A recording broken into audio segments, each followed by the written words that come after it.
បាននំបងបណ្ដូលចិនអើយខ្ញុំសូមលាហើយលាទាំងអាឡាយ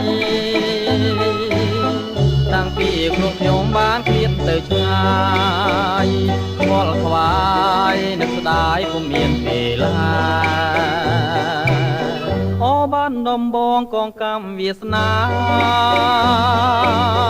ដែលខ្ញុំប្រាថ្នាគ្មានពេលទំនេរបើសិនជាគូខ្ញុំពីបពេសូមឲ្យមានស្នេហ៍នៅឃើញគ្រាដើមកូនឡងយូរឆ្នាំចាំទេសួនមានតែរូបអូនដែលជាដង្ហើមចំពោះនួនអងចិនមកសងខឹមញញឹមថាបានជាគូវាសនាអបានដំបងខ្ញុំពងយូរហើយតើថ្ងៃណាឡើយបានយល់ភក្ត្រា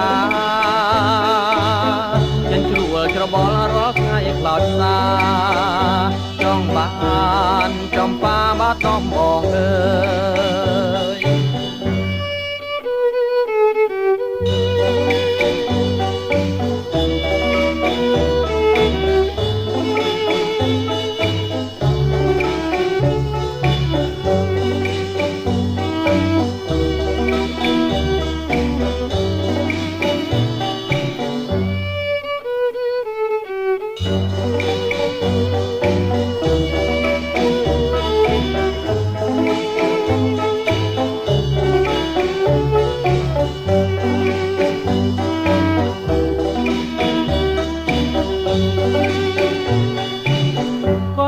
យូរឆ្នាំចាំទេ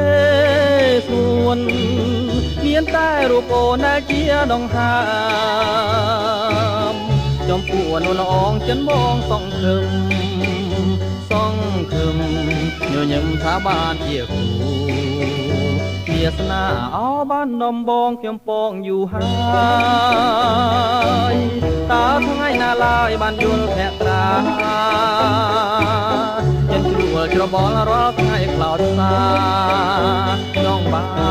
នចំបាបាត់ដំបងអើយចង់បានចំបាបាត់ដំបងអើយ